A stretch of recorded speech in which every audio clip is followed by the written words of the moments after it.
You're listening to iCannabisRadio.com. Little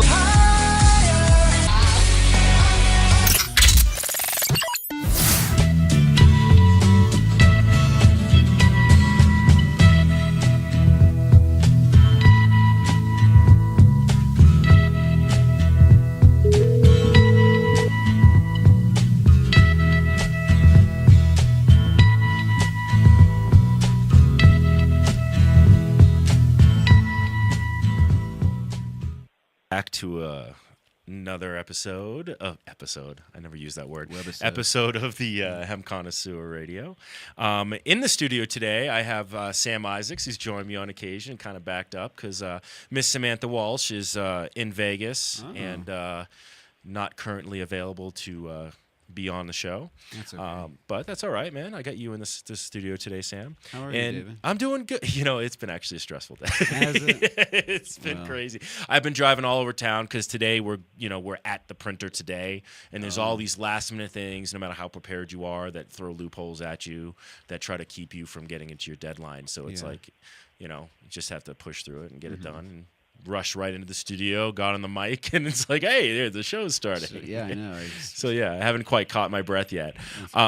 Now, we do have a couple of guests that are joining us via Skype on the phone. We unfortunately can't see them through the video today, but we're going to definitely communicate with them. And I'm really excited about our guests because, we've been having a lot of fun on the show lately. Yeah. We had Bongathon guys last week, which is always a fun time. And it's like very subdued this week to not have all those guys in the room. And but, this is one of the reasons why we do this show is for guests like we have today. So we have Mark DePasquale and Sean Majors. Mark is an ex-Marine and Iraq War vet, and then Sean is a ex-Navy vet. And they both have founded a great organization called Veterans for Alternative Care. They founded it just this year. And so first of all, I want to welcome you both to the show, Mark and Sean. How are you guys today? Doing great. Thanks for having us. Well, thank you. So before we kind of get into what you guys do, I'm trying to hold true to my co-host Sam, who's told me I need more structure. I need to do a little bit of news. And since it's been a really, really crazy day, I haven't had a chance to focus on a lot. But there is one thing that I do want to talk about real quick, Sam, and I'd love to hear your opinion. I'd love to hear your guys' opinion too. Now, you guys are in Rochester, New York. Is that correct? Yeah. That's correct. So, you're not Colorado residents, but you've both been following the cannabis movement here closely and around the world. So, and I know I mentioned that we were going to talk about this, so you guys have saw it. But the city of Colorado Springs has pretty much decided to ban, on a vote of my understanding, the vote is 5-4. To ban recreational marijuana dispensaries. And the funny thing was, even if they hadn't banned it, the mayor had already said, I'm vetoing this. So I don't care what the city council says. I'm going to veto this anyway. And he would have had the veto power because obviously it was already close and they lost it. Yeah. And it's funny because, Colorado Springs voted for Amendment 64 by a margin of 10 votes. So I actually expected something like this to possibly happen. Yes. But it seems like, I know. But here's the thing. They said that they estimated a loss of about $3.4 million by not allowing this law to pass and allow recreational marijuana. Here's the funny thing about that $3.4 million number, from my understanding again, and I got to do a little bit more research, but what I've been hearing is that $3.4 million is, and this is actually from Samantha who told me this, that's based on the numbers of sales today. Not based on the potential of sales that they could have from actually opening up recreational marijuana. And those of us in Colorado know this. City of Colorado Springs needs money. There was a few years ago that they didn't have enough funding to operate, and they had to sell police helicopters and all this other stuff. So it just blows my mind that it's a very conservative town. I used to live there, and that for a free market kind of town, that they would actually go against something like this that would bring in a lot of revenue to a city that really needs it. Are there a lot of retirees that live there? I heard that was. You mean retired vets? Are there? Yeah, there are a lot of retired vets, and you guys probably know this as well, Mark and Sean. I mean, Colorado Springs, big military town. You have Fort Carson, Peterson Air Force Base, the Air Force Academy. And that was one of the concerns that they brought up, was they thought that they could lose military support by allowing something like this, which to me is like, that's just a BS answer, I think. What do you guys think about that situation? And I think it's really interesting because this does pertain to like what you guys are about and what Veterans for Alternative Care is. So that's me trying to do a really bad segue, by the way. So let's talk more about like Veterans for Alternative Care, because I think it also speaks very much to this attitude in Colorado Springs, like, oh, well, we're worried about the military and marijuana. So how did you guys come about, first of all, how did you meet? And then how did like the movement for Veterans for Alternative Care come about? Yeah, thanks for asking. It's funny, Sean and I met earlier this year, but I've known his brother pretty much most of my adult life, which is kind of crazy because I never thought I'd meet the guy, but he showed up at my work one day and we met. And we both had the same kind of vision. We both had kind of that look in the eye. So we became very close friends pretty much off the bat. And Veterans for Alternative Care, the idea of our organization is to really reach out and educate vets and bridge that gap because we've been brainwashed for so many years in the military to listen to the status quo. It's to bridge that gap about cannabinoid medicines. And with getting myself healthier and getting off prescription drugs, both on active duty, during the war heavily, and post-war. They don't like to talk about that on CNN. So, during my, escapades and struggles of trying to get off these drugs, I found cannabis. And so through my research, and I was going to Roberts Wesleyan at college at the time, I was going there for criminal justice, but I started studying cannabis, and pretty much for 4 years in college I studied cannabis. So I got seeds and everything else and studied cannabis. But, during my ventures I started to realize the science behind it and really got addicted, if you will, to reading and researching about, cannabinoid medicines. And so it's been 2 years now since I've not used any over-the-counter or prescribed drugs. And I'm in better shape now than I was when I was in the Marine Corps. And a lot of people wouldn't think that, but we're pretty unhealthy while we're in. It's an unhealthy environment. Well, yeah. But, you said something, Mark, that I wanted to just kind of backtrack really quick, because you were saying, you were on prescription drugs in the military, and I think I wanted to ask, how readily available are prescription drugs and given out to our military personnel, especially when they're on active duty like you were? It's as easy as calling your mother up. Really? If So you just have a mother. Army it's doctor, easy basically? down the street. It's as easy as anything. It's really, you go in there, tell them your problem, boom, you got pills a few minutes later. Now, and these are military doctors that are giving these out? Absolutely. Yeah, it's all part of that system. They all want us drugged and under the auspices of their toxic medications so they can control us even more so. Now, if you don't mind sharing, what drugs were you being prescribed while you were over in Iraq? Over there, I was on, I started abusing Tylenol PMs and Advils and whatnot, and then it got to where I needed Ambiens to go to sleep. I was a door gunner, I was a Huey crew chief, trying to stay up, doing that kind of job, and winding down at night or during the day. It was very difficult for us. And by the way, our third founder is Chris Bryan. He's another veteran brother of mine. We fought in the war together. I wanted to let everyone know that, just to throw that in there. He's a great man. He can be here with us today. He's down in Albany.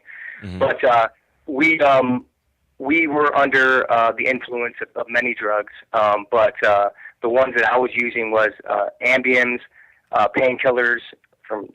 Start out with Percocets, probably. Mm-hmm. Things like that, and then any over-the-counter drugs we can get, uppers and downers to stay awake, like the Minifins or anything, any of the ephedra-type drugs. Get it sent over to us, anything, drinking the Rippets and the drinks all day to stay awake or to try to be alert. And so it becomes toxifying, but you have to do what you have to do while you're there. Right. So it didn't get really bad, though, David, till we got back, and that's where you can really abuse the pharmacy on base. So on the war, you get so much, and then you get back, and then, I was in a hard landing crash situation over there in 2005. I started getting migraines, and so I was on a lot of migraine medications. I couldn't even tell you the different types. There's so many of them that I wouldn't know. I was pretty much a test dummy. Right. So basically, through all that, that it's pretty much very accessible, Dave. I mean, you can get it anytime you need it. You complain about it, you get it. So now, would you say? I mean, just a rough guess from your viewpoint. Like, what percentage of the people in your unit would you say were on prescription drugs, like in some way, shape, or form, on a regular basis? Oh, geez, I would say somewhere around 75%, maybe anywhere from 65 to 75%. And then over the counter, you can pretty much think everybody. It's funny, as you're telling me this story, Mark, it's like part of me is not surprised that you're telling me all the things you're saying. It's kind of like, oh, yeah, of course. But then, like, honestly, I hadn't thought of this side of what you guys deal with over there, and the fact that you would probably need to help sleep on a regular basis, but then obviously need some kind of drugs to stay awake and stay at that level of alertness that you need to stay when you're on duty. So, I mean, it's actually now very logical what you're saying. Obviously, it's not a good thing. So now you formed. Now, I'm sorry, Sean. Now, is this kind of the similar experience for yourself? Well, I injured my back while I was in the Navy. I went down a ladder with a heavy piece of equipment, and I started getting to where my leg would just give out going down the ladder. And after a couple of times of clipping myself, they sent me over for a MRI and found out that I had herniated my L4 and L5 discs, and that I was getting sciatica, which was making my leg go numb. But nothing that they prescribed to me gave me any kind of relief. The only time that medication worked was when I used alcohol. And when you're on if you know anything about medicine, you start mixing alcohol and muscle relaxers. It's not a good thing. No, it's definitely not. I agree. So I ended up suffering two marriages, due to prescription drugs, and didn't really, get myself together until I started on the all-natural thing with cannabis. Now, and how long? I'm sorry. It took me away from everything. How long have you guys been out of the military? I've been. I was discharged temporarily on a retirement status in 2008, but I came permanent in 2010. Okay. How about for yourself, Sean? Yeah, I've been out since '96. Okay. Now, you both have said that you've been utilizing cannabis and it's been helping. How long before you started using the cannabis? And so, like, after you've been out of the military, were you still on prescription drugs? Yeah, for me, I started using pretty much the day I got out. I always knew about marijuana, but I didn't really know about cannabis. And I know they're the same thing, but I didn't really know about this plant. But so, yeah, I used it when I first got out, but I was still using and abusing other drugs. But it started to enlighten me and bring me to some kind of reality. And so I started in 2008, and then I went totally all cannabis in 2011. I haven't used anything in over 2 years now, nothing. No over the counter or anything. Right. So it's actually been the gateway away from prescription drugs. Oh my gosh, I can't tell you. I'm on my third, getting ready to be third marriage. I have a beautiful family. I get along with my exes great, and I have a good relationship with my children. And my oldest daughter told me last time she was here, she's like, "I'm glad I have my dad back." That's awesome. Because when you're a zombie and you're on 250 milligrams of Zoloft a day, and that was probably one of the biggest things was the Zoloft. Right. The VA puts you on Zoloft pretty much as soon as they find out you have PTSD. Right. So that's their goal, to get you under their brainwashing controls. Right. Medically, with the pharmacological approach. Sure. Well, and we have to go on a break, and when we get back, we're obviously going to pick up this conversation, and we want to talk more about PTSD and how it is running rampant in the military right now, and how cannabis can help that. So thanks for joining us again, Sean and Mark, and we'll be right back with you guys just right after this break. Call Connoisseur at 1-800-420-5757 for all your insurance needs. Connoisseur understands the risks you face each day, and we are there to protect your business and your investment. Since 2010, Connoisseur has been serving the cannabis industry nationwide. Call Connoisseur at 1-800-420-5757 or visit us on the web at connoisseur.com to learn more about our insurance and risk management services. Proud member of the NCIA. Cannapunch is a delicious and effective medical marijuana beverage proudly made right here in Colorado. Each bottle is freshly infused with 100% pure flower extract from the highest grade marijuana plants available today. Using proprietary extraction methods, every bottle of Cannapunch is consistently and reliably infused with an exact milligram dosage that you can count on to relieve your symptoms each and every time. Cannapunch is delicious. There's never any medicine-y taste. We use only 100% cannabis flowers. No trim or byproducts are ever used in Cannapunch. It does not require refrigeration and comes in convenient, resealable multi-dose bottles from 60 milligrams to 200 milligrams. We have drinks with dosage that works best for you. Cannapunch is available in a variety of delicious flavors like black cherry, watermelon, pineapple mango, and blue raspberry. And we now have strain-specific beverages available just for you. Cannapunch is delicious, convenient, consistent, and effective. Give it a try and experience the Cannapunch difference. I'm Gary Johnson, and you're listening to iCannabis Radio, and I want to say, talk it up, Colorado. All right, we're back on the Hemp Connoisseur Radio, and joining me in the studio tonight is Mr. Sam Isaacs. Hello. He's kind of he's like my Andy Richter today. And then joining us via Skype are Mark DePasquale and Sean Majors, both veterans. One for Mark, I'm sorry, is retired Marine Corps, and Sean retired Navy. And you guys formed Veterans for Alternative Care, and we were just talking about. Before the break, that this was the thing that helped your PTSD, but there was this brainwash thing where they give you Mark Zoloft right away, right when you get out of the military, as soon as they diagnose you with PTSD. So what was the experience being on Zoloft? Oh my goodness. I started the fall of 2009 at Roberts Wesleyan College, and that's the year I started taking that. And I was already... with post-traumatic stress, it affects everybody individually. As you know, you've talked about it plenty of times, Dave, where this disease is not to be treated on a macro level. It's to be treated on a micro level, an individual level.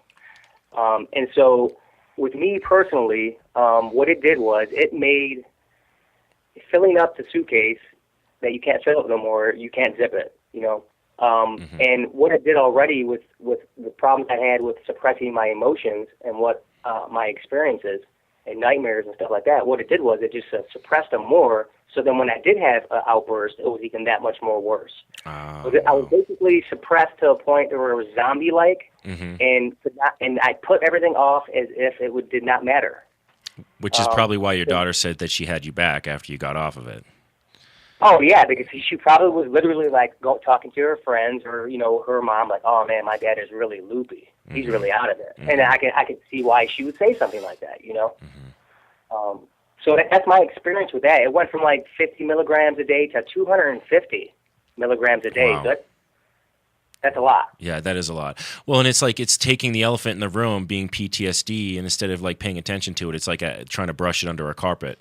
And, it's right. That's one of the main reasons why we started this foundation. And that's not the main reason, but that's one of our big focal points. Other than, and we're going to have Sean talk about here a little later or whatever about our three-part system, why we started VFAC.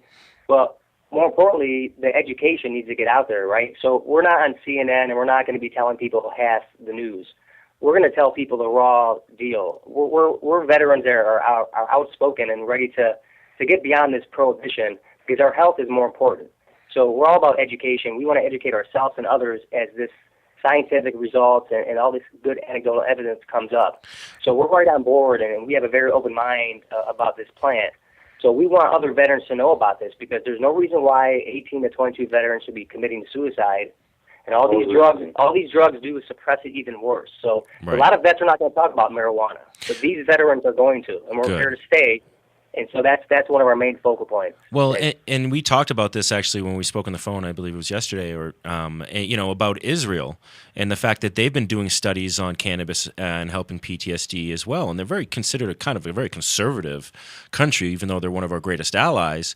And it's amazing that we're not looking at what they're doing and saying, no, we recognize in this research that this is helping our veterans. It's like all of the politicians out there that always pay homage to you guys. If they were really serious, wouldn't they be looking at any means to help you when you get out of a situation like you've been in? Yes, they would. They're trying to figure out how they're going to get paid. That's Yeah. They have big pharma paying them right now. And they're just trying to get in where they fit in as far as the marijuana program is concerned. That's all it seems like what they're talking about, and what they're aiming for in their legislation. Right. How are we going to get paid when if they created farms for the state, grown by veterans, where you're teaching you're teaching a vet how to grow their own food, their own medication. You could do it aquaponically, and grow your own fish, and provide it through state outlets. I mean, come on, make it readily available for everybody. Right. The federal government has patents for damn near everything. They have 12 patents out right now on cannabis and different components of it. It's amazing, isn't it? Yeah, that's one of those notes of contention I always have, and I have one of my best writers is always like, but they have a patent on this as a neurotransmitter. They literally are saying it's medicine, and at the same time, the other hand is saying, oh no, it's not medicine. It's illegal federally. We talk about this one patent, don't we? We always talk about 6630507. There's 12 of them I wrote down today that I researched. There are actually 12 of them. You're right. We need to exploit this because, see, that's the great thing about VKC is we're government folk and it can't be turned anymore away because now we have our health back, and we were kind of putting time out. You know what I mean, Dave? Yeah, I do actually. That makes sense. It's like, oh, give them some Zoloft. They'll be zombies. They can't speak out about this for a few years. They had me on Remeron. I've never even heard of that one. Alexa, I mean, you name it. I was pretty much the pharmaceutical junkie. Wow. But yeah, this great plant it will in due time, if used only by itself, no alcohol, no tobacco. There's a lot of miseducation about this plant, and you can't take a disease like PTSD and start mixing it with occasional drinking and pharmacological help. No, you can't do it. No. It does not work. Right.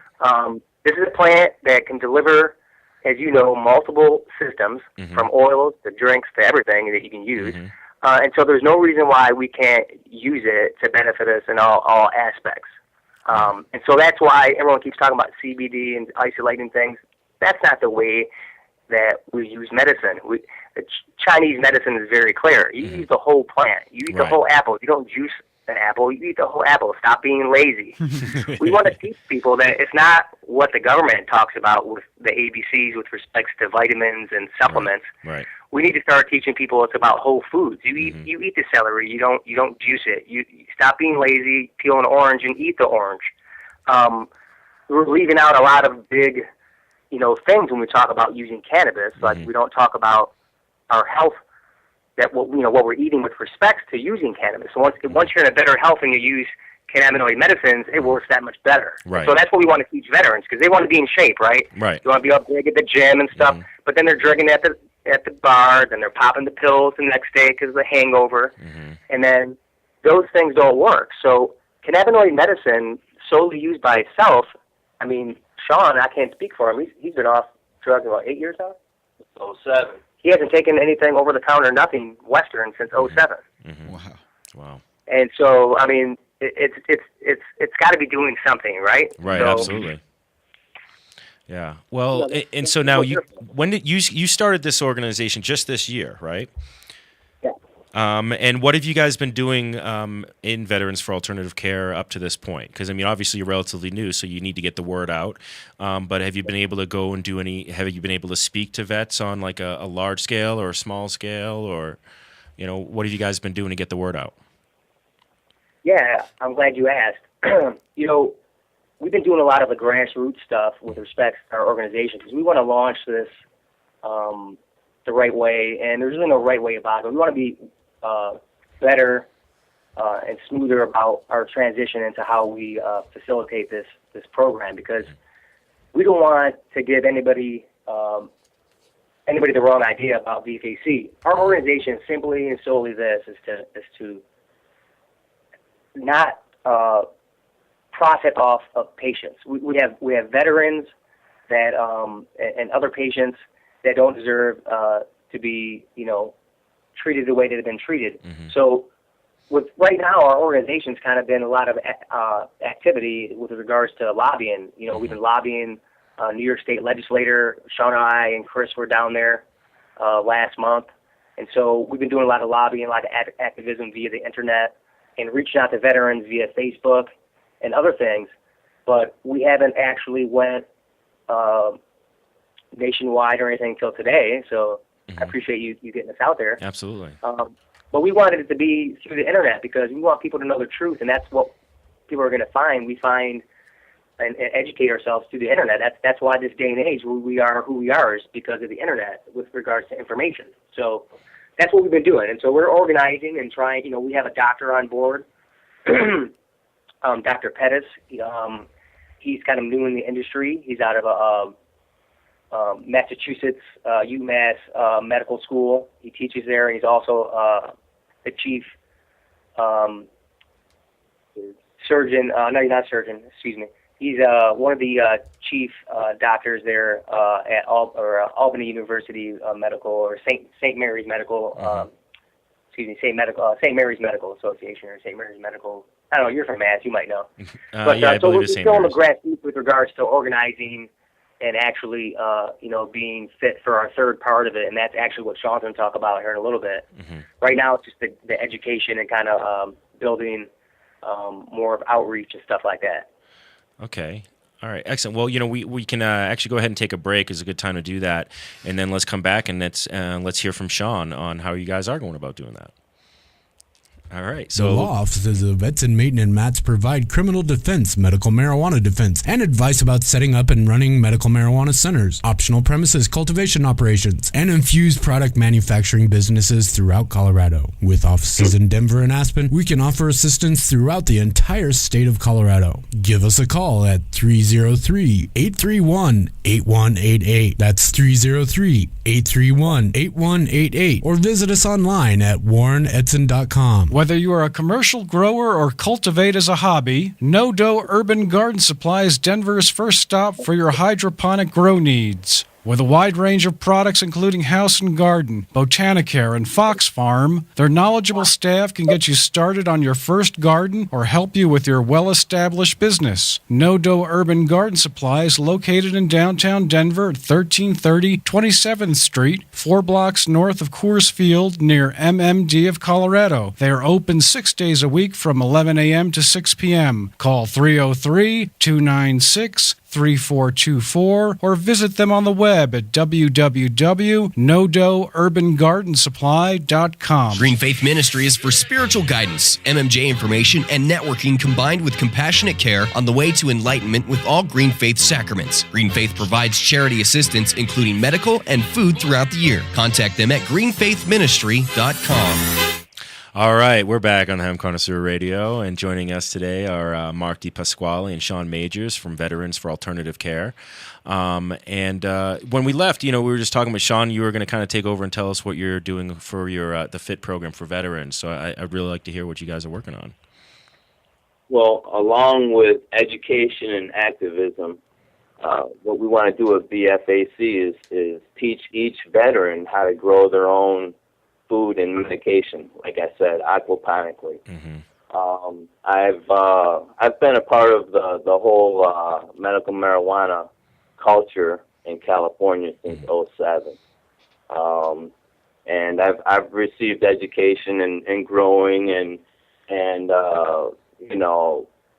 as Mark said before, I've been off of pharmaceuticals since '07. Mm-hmm. Antidepressants, pain relievers, anti-inflammatory medicine. I've been off of all of it since '07. I won't even take a Tylenol for a headache. Oh, right. And it's all due to cannabis and the different delivery systems that I use. I love to eat it. Mm-hmm. I try not to smoke it that often, but I do smoke it for instant relief, and I love the oils. If I could do the oil all day long, I mean, I built a whole 30 by 60 shade house garden with a broken leg, you know, with zero pharmaceuticals involved. It was all, you know, through cannabis medication. Now, that's one of the things that, you know, there's healing in a garden. So right. we also want to involve that aspect of growing. There's healing, you know, in those plants and being in a garden and the love that you have to give those plants. Sure, give you the love. it's calming. It's very meditative. Oh, yeah. Now I have a question though. Now, why are you guys in New York? I know. I mean, I have to ask the question because it's not legal in New York. And is that maybe one of the choices is to kind of be like behind enemy lines, so to speak?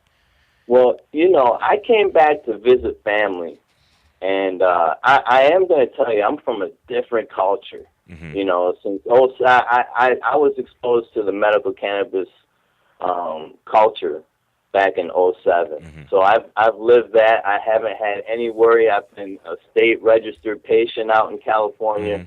I mean, I've grown gardens for collectives. I've done a lot of things. And being in a state that really is in line with prohibition, you know, there's a lot of stress.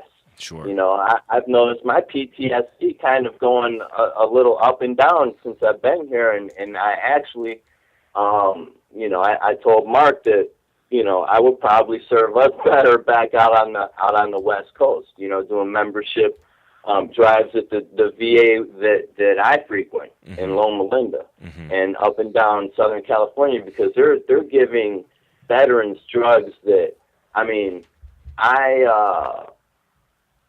I suffered a trance one day.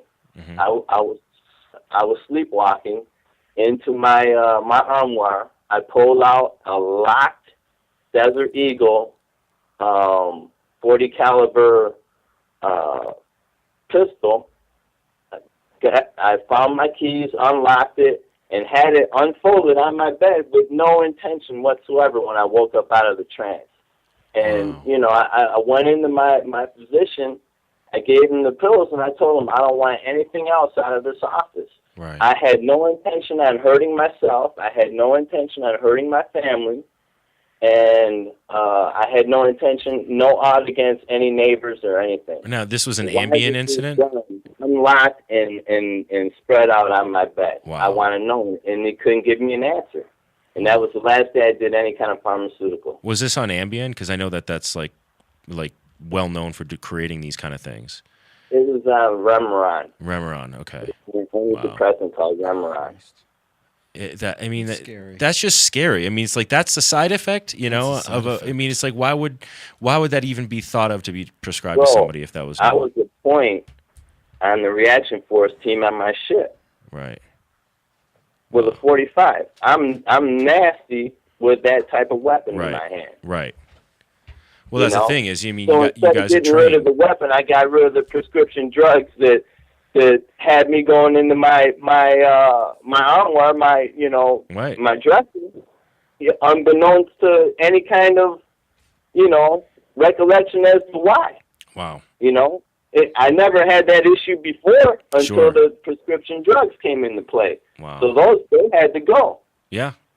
Yeah. I mean, and this is just your story. I'm blessed to have been shown that at an early stage, you know, before somebody got hurt. Somebody could have gotten hurt. Sure, and who's to say that some other ex-vets who, you know, are on these kind of drugs for PTSD are not even, I mean, maybe even fulfilling whatever that trance may be, whether even killing themselves or some of these suicides being caused by being in a trance as opposed to actually actively wanting to do such a thing to themselves. You know, I mean, it brings up all these questions for me. It's like, you know, how... It just still blows my mind. It just blows my mind that, you know, our politicians are always paying homage to guys like you, and then not actually paying attention to what actual care for you would be like.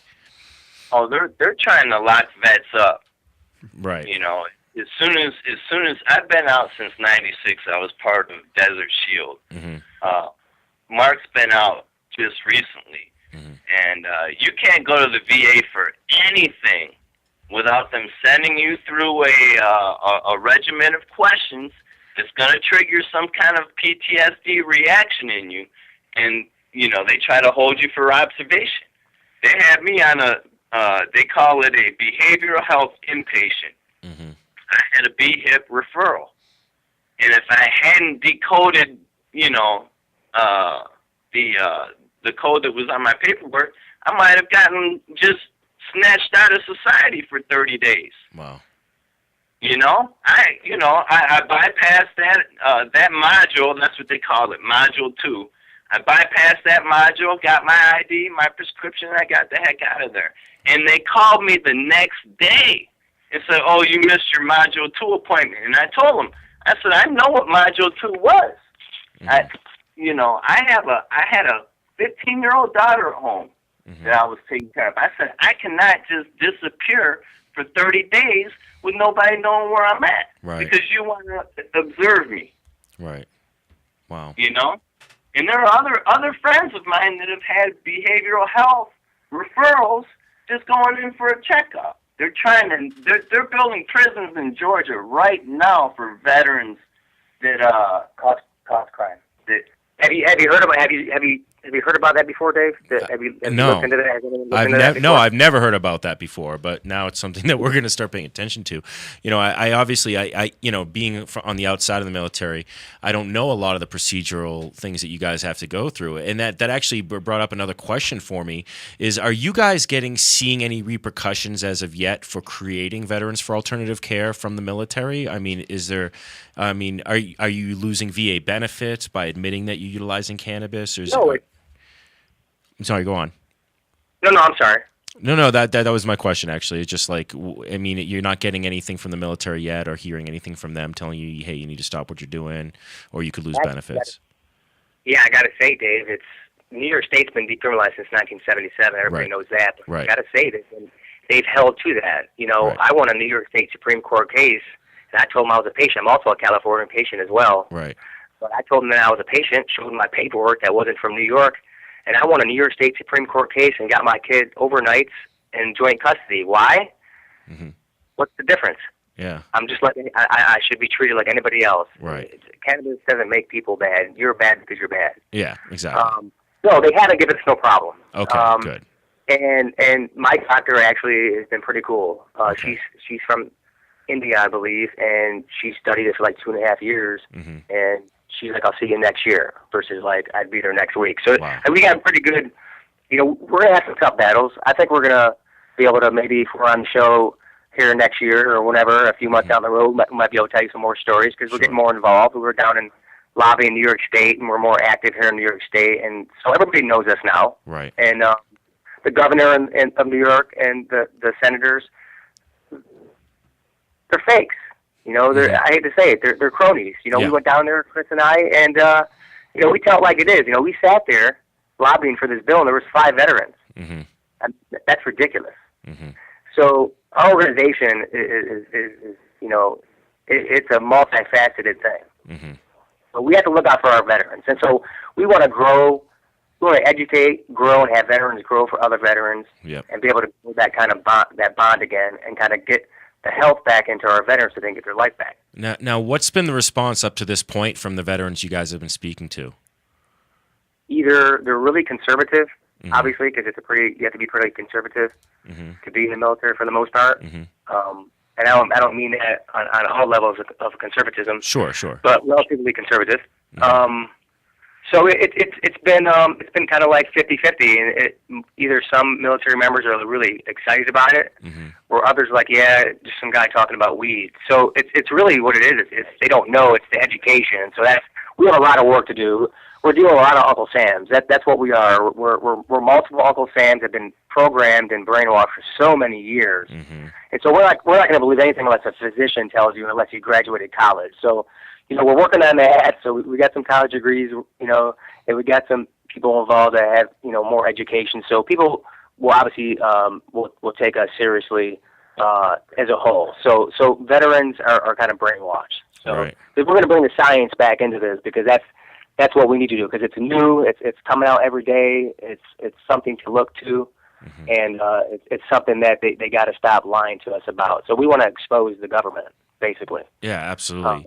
And we don't care. And it's interesting, as you're saying this, I'm kind of reminded of the story we talked about at the beginning with Colorado Springs. I mean, wouldn't you say Colorado Springs is probably one of the biggest military towns in the United States?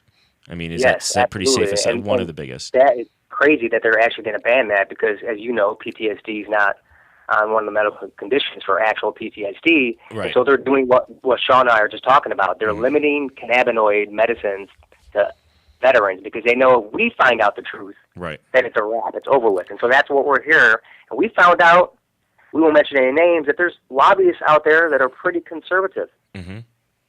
And this is not a business to be conservative in. This is a progressive industry. It is. So we need people to get out of the way of medicine, Mhm. because they didn't have Zoloft in the ballot last year. Mhm.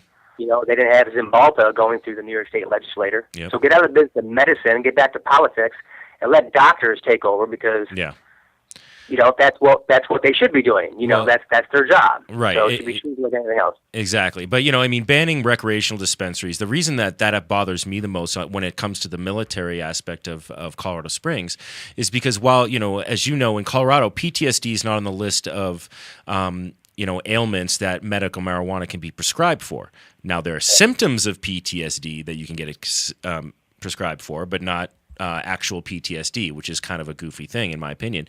But by allowing the recreational side, and especially in a city like Colorado Springs, now you have a lot of retired military down there that would, feel easier going in without having to have their name on a list. Everyone's already worried about the list, even though it's a violation of HIPAA rights.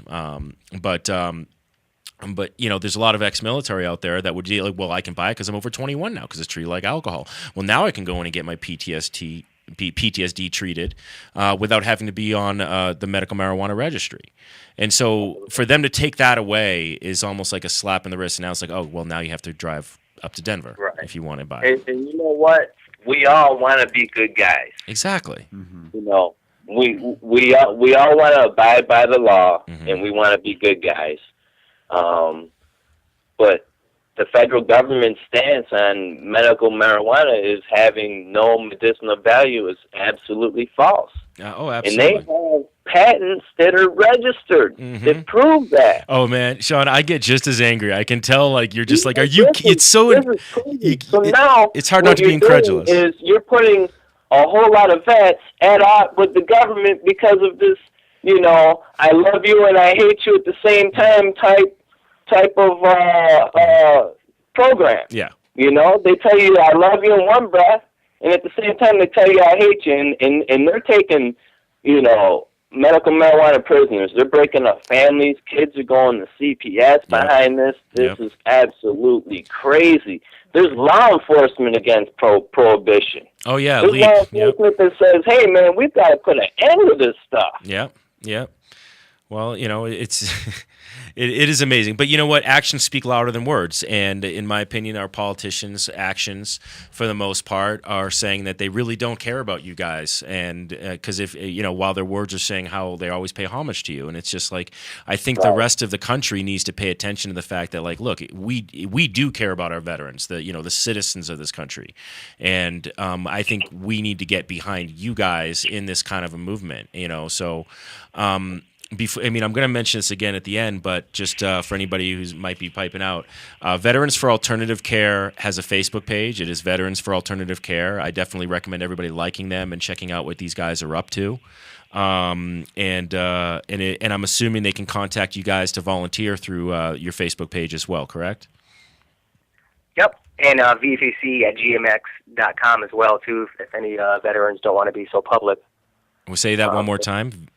VFAC@gmx.com. VFAC@gmx.com. And yeah, that would just be able to go right to your email. Exactly. All right. Well, we got to go on another break, and we'll be right back to close out the show with Mark DePasquale and Sean Majors. Thanks for joining us, guys. We'll be right back. Let's face it, rules and regulations are complicated, especially in the field of medical marijuana. Let Medical Marijuana 101 help you get through the compliance process. We can also explain to you your employment requirements, your employees, and your business. But our work doesn't stop there. Our experience in cultivation ranges from the design of grow rooms to the diagnosis and resolution of grow problems. Visit us at www.medicalmarijuana101.com or call 303-388-7706. That's 303-388-7706. Are you a runner? Are you a runner who supports marijuana legalization? Run on Grass is a group of athletes actively seeking to change our marijuana laws. We speak the truth about cannabis, bringing the message through our feet to new ears. Check out runongrass.com to find out more about us, our events, and how to join up or how to sponsor a runner. If you're in the Denver area, please join us for runs or start a group in your area. Running not your thing? Any sport can do it. On grass. runongrass.com. The National Cannabis Industry Association would like to thank its members who represent the leading professional businesses in America's emerging legal cannabis market. NCIA is the only organization that has unified legitimate cannabis business across the nation to fight for real reform in Washington, D.C. For more information or to make your business a member, visit us online at thecannabisindustry.org. All right, we are back for a final segment with Sean Majors and Marty Pasquale, both veterans who formed Veterans for Alternative Care. Thanks again for joining us for the full hour, guys. We really appreciate it. Yeah, thank you for having us. Yeah, no, it's been great. I'm definitely going to want to have you guys back on and check in with you guys in a few months to see where everything's grown. But, are you guys looking at setting up chapters in other parts of the country right now? Is that kind of one of the first steps that you guys are doing? Yeah, most definitely. Like I said, being in a state where cannabis is prohibited, my PTSD has been going off the chain. So I'm going to head back west and start up a chapter out there, start farming again. But right now, I told one of the senators down in Albany, right now, nobody is winning in New York State but the drug dealer. Yeah. Absolutely. You're absolutely right. Why should why should a female? There are female patients out there. Why should they have to deal with the drug dealer that she doesn't know the origin of that cannabis. She doesn't know where it came from. She doesn't know if there's pesticides on it. She doesn't know. So nobody's winning right now but the drug dealer. Well, come on, you're absolutely right. And I've always said this: prohibition is the gateway.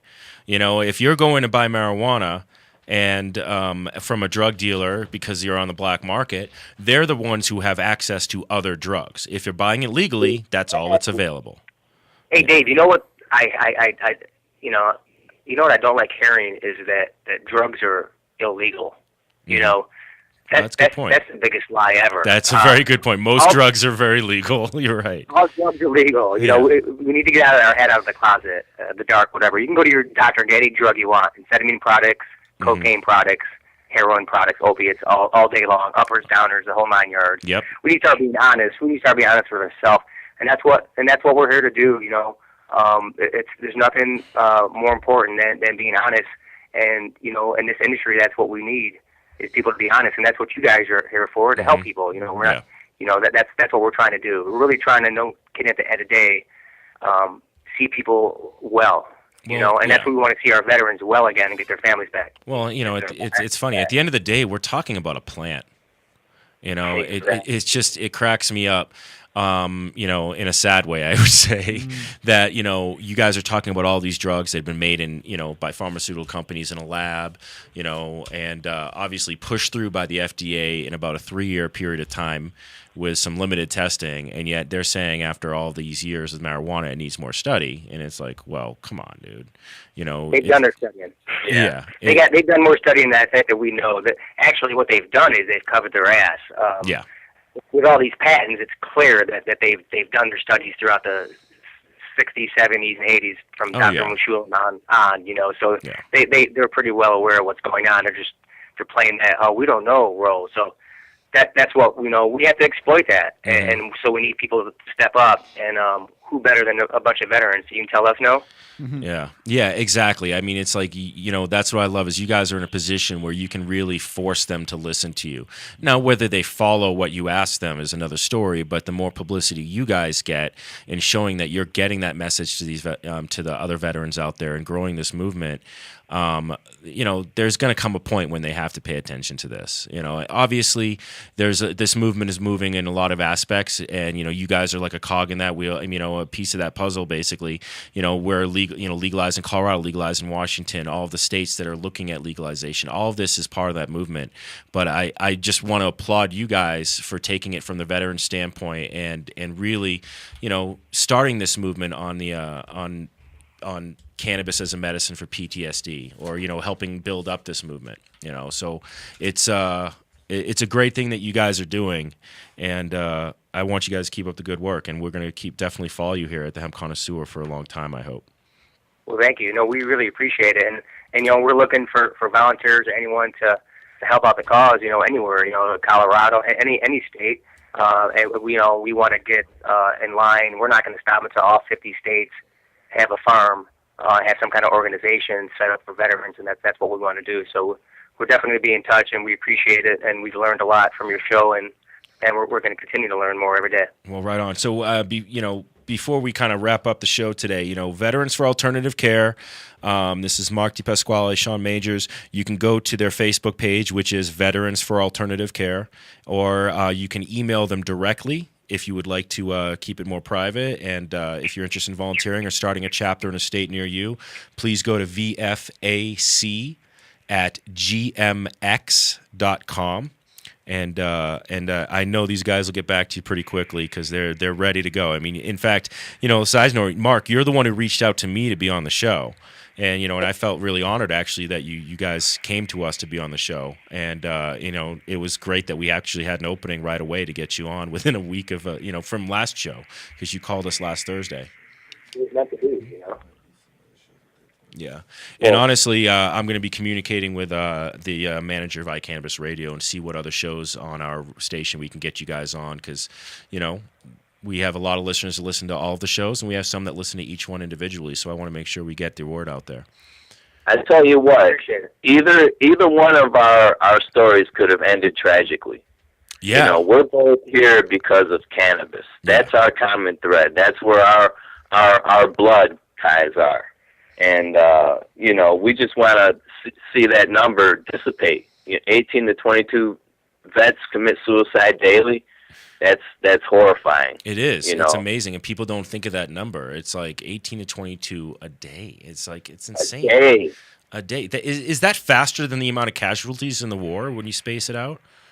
Oh, absolutely. As you know, we've lost more people post-war than we did in the war. Yep. Every 80 seconds is pretty fast. Every 80, it's pretty fast. It's happening, and I've known people and heard the story, so they hit home, and that's our biggest